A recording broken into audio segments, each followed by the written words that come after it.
بسم اللہ الرحمن الرحیم۔ سانحہ اوجڑی کیمپ پاکستان کا بدترین سانحہ تھا، جس میں 150 سے زیادہ لوگ حکومتی اعداد و شمار کے مطابق جاں بحق ہو گئے اور زخمی ہونے والوں کی تعداد ہزاروں میں تھی۔ ماضی کی گرد میں دب کر قوم کے حافظے سے شاید یہ سانحہ محو ہو گیا ہو، بہرحال اس کی شدت، اس کی درد کی ٹیس ہمیشہ محسوس ہوتی رہے گی، اور اس میں اس وقت تو مزید اضافہ ہو جاتا ہے جب یہ ثبوت سامنے آ جائیں، جب یہ انکشافات ہونے لگیں کہ سانحہ اوجڑی کیمپ میں بھی بھارت ہی ملوث تھا۔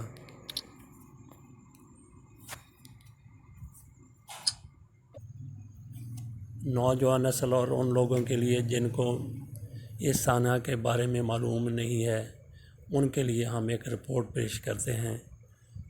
10 اپریل 1988 کو ہونے والے سانحہ اوجڑی کیمپ نے پورے ملک کو ہلا کے رکھ دیا۔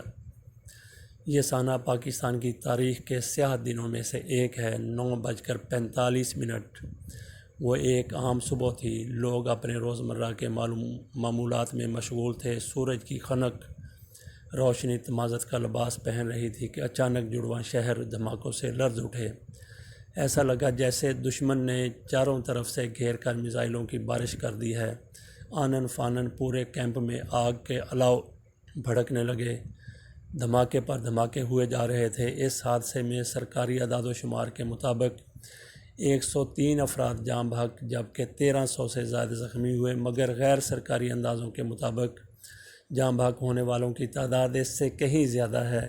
اس افسوسناک حادثے کو کتنے برس گزر چکے ہیں، کتنی دہائیاں گزر چکی ہیں، مگر اس سانحے کے بارے میں پاکستان کے کسی ادارے نے عوام کو سچ سے آگاہ نہیں کیا۔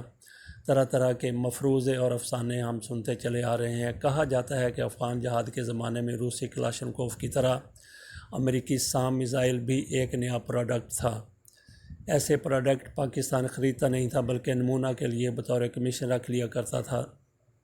یہی وجہ تھی کہ امریکیوں کے اصرار کے باوجود جنرل ضیاء الحق نے ان کو افغانیوں سے ڈائریکٹ ڈیل کی اجازت نہیں دی تھی، بلکہ لایا جانے والا اسلحہ جدید ترین اسلحہ، جس میں میزائل، راکٹ اور دوسرے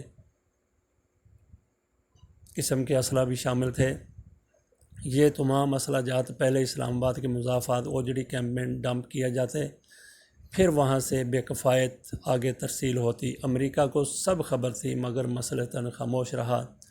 جو ہی جنیوا معاہدہ ہوا تو انہوں نے پاکستان سے یہ سارا کچھ، جو کچھ پاکستان اس کی دانست میں پاکستان اس کے خلاف کر رہا تھا، اس کی مرضی کے خلاف کر رہا تھا، یا اس کو مجبور کر رہا تھا کرنے کے لیے، اس کا گن گن کر بدلہ لینے کی کوشش کی۔ 10 اپریل 1988 کو اوجڑی کیمپ کا اسلحہ خانہ پھٹ گیا۔ میزائل دور دور جا گرے، حتیٰ کہ وفاقی وزیر خاقان عباسی، جو بعد میں پاکستان کے وزیر اعظم شاہد خاقان عباسی کے والد تھے، یہ خاقان عباسی مری سے آتے ہوئے آ رہے تھے کہ ان کی کار پر بھی میزائل گرا، وہ بھی اپنے بیٹے سمیت جاں بحق ہو گئے۔ یہ شاہد خاقان عباسی نہیں، ان کا ساتھ دوسرا بیٹا تھا۔ واقعہ کے 2 دن بعد اس وقت کے وزیر اعظم محمد خان جنیجو نے لیفٹیننٹ جنرل عمران اللہ کی سربراہی میں ایک 2 رکنی کمیشن قائم کیا، جسے اسلحہ ڈپو میں آگ لگنے کے اسباب اور ذمہ داران کا تعین کر کے 10 دن میں رپورٹ پیش کرنا تھی۔ کمیشن نے اپنی رپورٹ 22 اپریل 1988 کو پیش کر دی، مگر یہ رپورٹ کبھی عوام کے سامنے آئی، نہ ہی قومی اسمبلی کے ریکارڈ پر۔ بعد ازاں 5 ارکان پر مشتمل ایک وزارتی کمیٹی قائم کی گئی، جس نے رپورٹ کا جائزہ لے کر اس پر عمل درآمد کے لیے سفارشات تیار کرنا تھی۔ اس کمیٹی کے چیئرمین اسلم خٹک تھے، جو جنیجو کی کابینہ میں وزیر تھے، لیکن ان کے زیادہ مراسم جنرل ضیاء الحق کے ساتھ تھے، جو ایک مضبوط قسم کے صدر تھے، فوجی صدر تھے۔ جب کمیٹی کی رپورٹ کے مندرجات جنرل ضیاء الحق تک پہنچے تو انہوں نے اپنے فوجی رفقا کی حمایت کا فیصلہ کیا، اور بہت کم عرصہ میں وزیر اعظم جنیجو کو، جو سانحہ کے ذمہ داروں کے خلاف تادیبی کارروائی کے حامی تھے، ان کو گھر بھیج دیا۔ ٹی وی پر جنرل ضیاء الحق نے باقاعدہ رومال نکال کر اپنے آنسو پونچھے کہ سیاسی حکومت کرپٹ اور اسلام بیزار ہے۔ گویا محمد خان جنیجو کی برطرفی بھی بلا واسطہ اسی سانحہ کا شاخسانہ تھی۔ اسلام آباد کے ڈرائنگ روم میں یہ مفروضہ مستند مانا جاتا ہے کہ امریکی حکام اوجڑی کیمپ میں رکھے اسلحے کا حساب کتاب کرنے آ رہے تھے، بجائے انہیں حساب دینے کے ہمارے کچھ اپنوں نے اس کیمپ میں دھماکہ کرا دیا اور بات آئی گئی ہو گئی۔ اس حوالے سے سابق وفاقی وزیر بیگم کلثوم سیف اللہ کا ایک بیان ریکارڈ پر ہے کہ جنرل ضیاء الحق نے اوجڑی کیمپ میں آگ لگوائی کیونکہ امریکہ کے دیے ہوئے اسٹنگر میزائلوں کا ریکارڈ ضائع کرنا تھا۔ یہ بات بھی قرینِ قیاس ہے کہ رات کے پچھلے پہر امریکہ کا ایک ہوائی جہاز بغیر شیڈول کے پاکستان پہنچا، جس سے کچھ اسلحہ رات کی تاریکی میں اوجڑی کیمپ پہنچایا گیا۔